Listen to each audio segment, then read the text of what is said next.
I'm sleeping with my eyes wide open, dreaming cause I can't stay focused.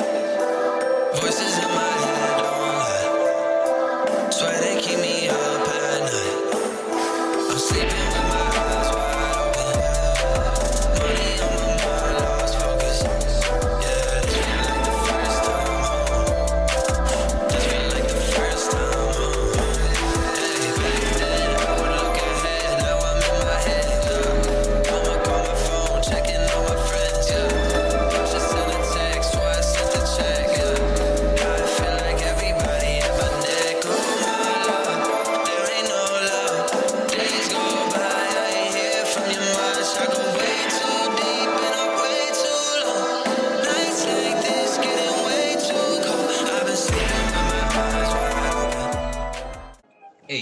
Hey, it's your boy, it's your man. We're the masters of life here, the masters of time, space, and technology. Got my coffee here that I'm stirring up with protein into the team that we need. We're getting a new team member today, essentially. I don't know where I was going with that. I am Monster Master now. We're getting Item Master. These are the first two expansion classes. Expand your ass with some item masting. What we're doing today is completing all the quests. Well, I mean most of them, because I don't think I'm gonna put them all in this one episode. But we're starting this series because, yeah, new team members being added. But I'm getting too ahead of myself. It's the Koopa, it's the Mark. Subscribe, like if you like the shit. Today, gotta get my Yuan Cafe on. Today is a wonderful day because while we do Item Master, I'm going to show you why everybody always underestimates the Item Master. We're just going to talk about, people who downplay your success. The underestimation of the one who masters, the technique holder, the skill earner, the vocation achiever. And before I get too deep into the discussions here today, I'll give my little spoiler review. You may be asking, what the fuck happens in this episode? Well, it's a pretty good one. The Item Master quest, it's not too complicated, it's not too complex, but I like the story of it. It's pretty fun, right? So, over the course of this, we will be dealing with the mad scientist. I forget what his name is, but he's a scientist from the Demon Realm. We'll go to the Demon Realm in version 5. Version 5 is where we start to actually explore what he was doing, but essentially he escaped from the Demon Realm to come here to Astoltia because they were having him run experiments in the Demon Realm of monsters. The strong monsters, they wanted to do experiments on them to make them even stronger, to basically make super soldiers, right? Our guy here didn't want to do that. He's like, that is boring, that is lame. You guys are doing some boring ass lame guy shit. I'm gonna come to the real world and I want to make a drug that helps people rewire monsters, essentially rewire them to turn them weak to make them strong, because he more desires to make the weak strong, not the strong stronger, which is cool. I like that idea. It's a lot more fun. It's a lot more interesting, right? So that's essentially why he left. Over the course of this story, we will be making the Master Key during this quest by killing 2 enemies here, and then we're going to be testing out our new monster companion along the way, and then the agents from the Demon Realm are going to try and kidnap him and bring him back. Eventually, we fight them off, but then eventually they do capture him, and then we have to fight the old general that he used to work for, his old co-worker, because they had a bet that he would never be able to make a monster that was stronger than him. And newsflash guy, I'm that guy who made a monster that is more powerful than his general. So we'll do that. We'll fight the boss with our new monster. And let me get into that before I actually start on my underestimation talks. Our new monster, the reason why I'm doing this whole quest in the first place, let's get into some metagaming shit for our solo quest. Right now we have the Heal Slime completely leveled up, completely good happiness, 15 out of 15 reincarnations. So I want to start on the best healer in basically the best red mage, because he's kind of a flex healer. Heal Slime is the primary healer, but the guy that I'm getting today is a really good flex healer as far as damaging goes, debuffs go. He can do all that pretty much very, very well. It's probably like the best mage you can really get. So when I don't need as much healing and I need a little bit more support with the healing, which I think will happen quite often, I think I'll switch over to this guy that we'll catch in a little bit here. I believe I'll leave the video in. So to finish this quest, what you need to do is just hold a book, a monster book. And so now I need to go get that. You can go buy them in the monster room in any tavern, or just a monster peddler there. But yeah, you need a book. What I'm gonna do though, to get this monster that I'm talking about, you have to go to the ruins of Urbia, and fight a bunch of the sham hat witches until they drop a book. Because that's what we're getting. I haven't said his name yet. We're getting the sham hat witch. It connects with the next solo quest that I'm doing. So that's why essentially. You're gonna understand why, and then you'll be like, "Oh, I get it. It's the yeah." So we're getting Sham Hat Witch. I also think for like version 3 and onward, we probably want that healer more because the bosses start to become like damage spongy a little bit. And we really don't need that much healing. I've noticed the healing is kind of like, yeah. Also, I wanted to show that I got 2 actually.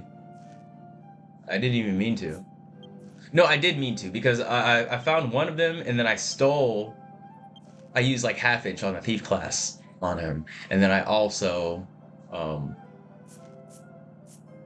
yeah, I also he drops it a lot, so he dropped it and I stole it, so I got 2 from 1 essentially.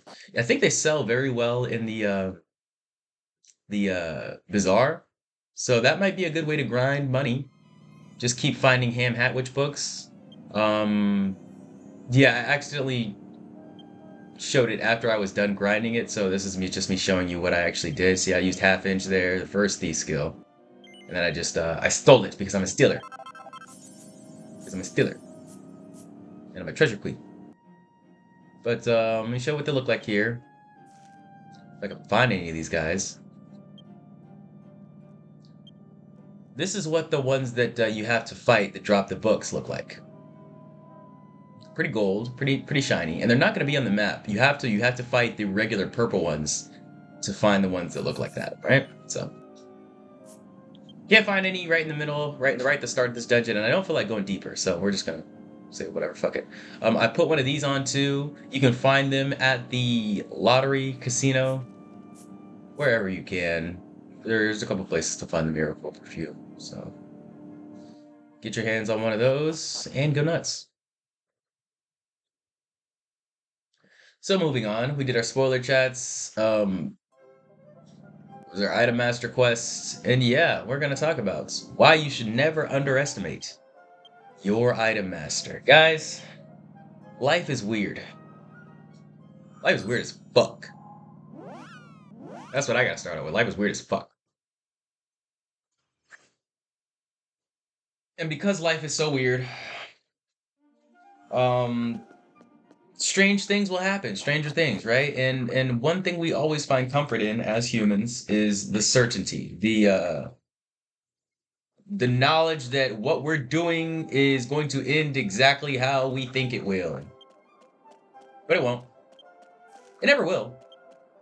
Never will. Doesn't even have a chance to, really. And you're deluding yourself thinking it does. I'm being completely honest.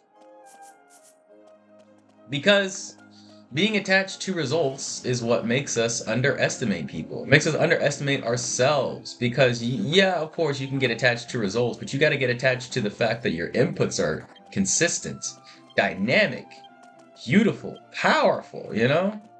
A lot of people really don't pay attention to that. Like, your lateral inputs are really all you can control? Really? So, If you, instead of focusing on the fact that I'm getting 0 views, 0 views, 0 views, or I'm getting no dates, no dates, no dates, whatever you want to say, no money, no hits, whatever you want to call it, I'm just saying 0 views because my videos get, and I like that. I love that. But when you underestimate things, when you underestimate the results of things, it can put you in a state. It can put you in a state of self-doubt, but also self-deprecation. Deprivation? Deprecation? I think it's defecation. Anyways, you want to self-delete, essentially, and you don't think you're good enough. And I'm here to tell you that everybody is not good enough. Which means at the same time, everyone is good enough. Because no one's good enough. Good enough? What the fuck does that mean? Never gonna be there. I'm always gonna climb. Always gonna climb. Always have to climb. If we don't climb, we start falling back down. Or you just stay on the ladder, like all weird and stagnant looking. Like a stagnant looking ladder monkey. And I've noticed people usually underestimate the people with this casual mindset. Especially nowadays. Nowadays, motherfuckers like me want to shut up. Not say anything. And that makes people either afraid or they just forget about you. That's the good part. That's when you get lucky. The master key to life is to focus on what you want to and hope that what you don't want doesn't focus on you. But that's another thing, you have to realize that detachment is the key. That's why people are even underestimating us in the first place, since they're so attached to the results, They're like, he's never gonna make it there. He's never gonna make it there. He's never gonna make it. What if I've already made it? What if I've already made it? What if I'm already there? What if the quest is complete for me in my head and I'm over here New Game Plus? What you think about that? What you think about that? Think about that. Everybody's got a dream. Or at least everybody should, Maybe your dream is to have a dream. And I think that's great. But I think everybody needs a goal to work towards, to give them pride just in themselves, just in their life. Because that internal pride is lost somewhat. Because we underestimate ourselves. We underestimate the power that we hold. Crazy, right? I think a lot of things in life can be solved with just a little bit more confidence and action. That's the thing, though. You need the confidence and the action. And a lot of people get stumped on the action part because, you speak your action into existence, or you crash out and make something too bold.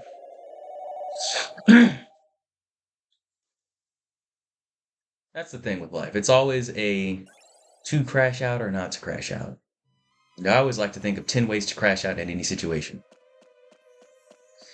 And that way, I know what not to do. Because that's really the only thing you can do in life, is you can just not do things. That's really how you get better. You just not do things, not open certain apps, not, it's not really doing things most of the time. Especially for people who do a lot, for someone whose mind is very, very active.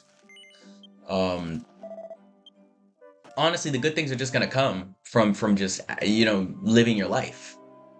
Actively moving through it and producing, creating, loving. But it's what we don't do that really puts us at a different level. And makes motherfuckers just like, oh, don't worry about that guy. Don't worry about that guy. Like, I'm really working on having useless conversations about my plans. Like, if I'm having a conversation about my plan and you're not involved in it, I don't know why I'm talking about it. I don't know why. Unless it's a gift for you. Because I don't like to do surprises lately. I've noticed a lot of times when people give me a surprise, it is not because they genuinely want me to be happy. They want to see a reaction to that. They want to see the most authentic version of what my happiness would be. When in reality, maybe I don't want to show that. Maybe that surprise you gave me. Maybe it's not something I actually wanted to interact with at the moment, but I have to because it's a surprise. A little annoying. Little annoying, but it's the small things like that, the small little pessimistic pieces of me that really remind me that I need to take this break off from people, learn my communicating skills a little bit better, learn my empathy skills a little bit better, my empathy and sympathy, my ES,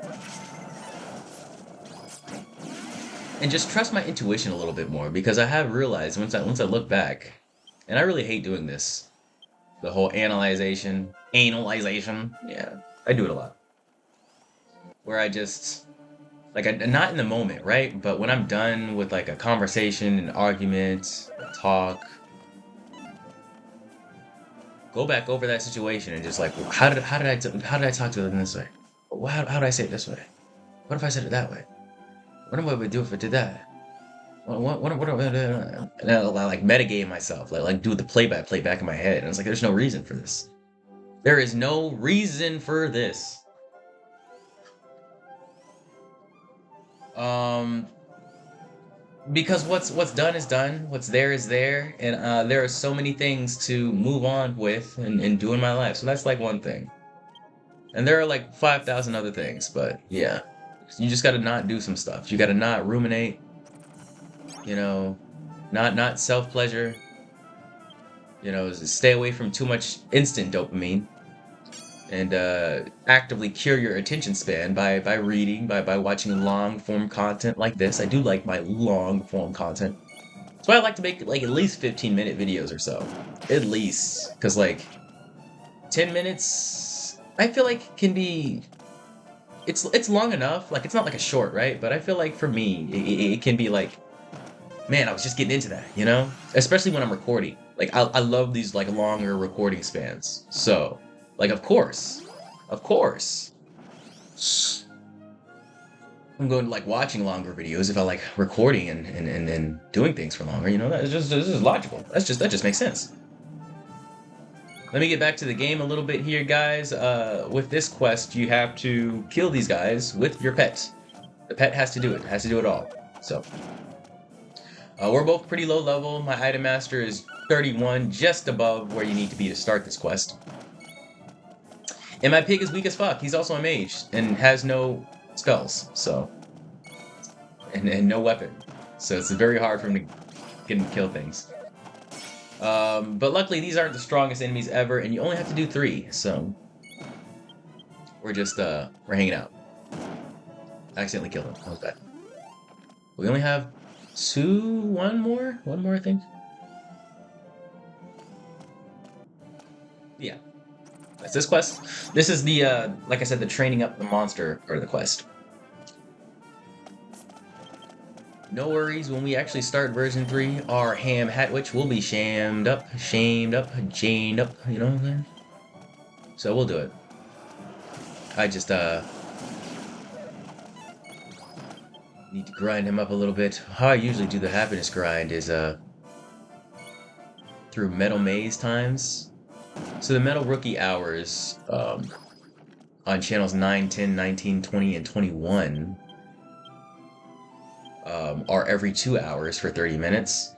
And basically you just fight a bunch of metal monsters and stuff.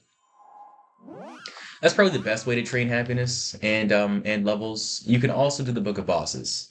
Book of Bosses is a little bit more reliable if you have a high level pet. If you have a high level pet who's like maybe 3 or 4 reincarnations in, um, they're probably gonna stop getting as much experience from the metal monsters in their later levels. As much happiness, I mean. Just because I think the happiness like trigger is if they attack enough in the battle, and yeah, they don't get too many chances to get one in sometimes when the enemies are too weak.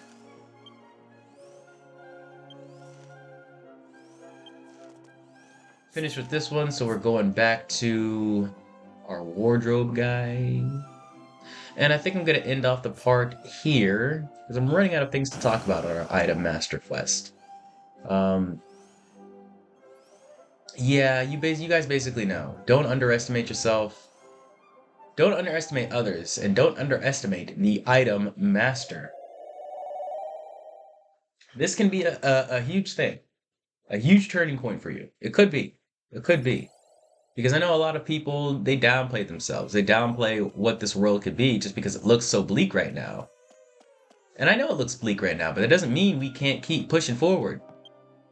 You know, that's usually when the greatest transitions happen. You know, when it looks like impossible and you can't get out and you're drowning in the storm. That's usually when some impossible, impassable wave comes up and swoops you off your feet and tells you, you know, it's time to walk a different way.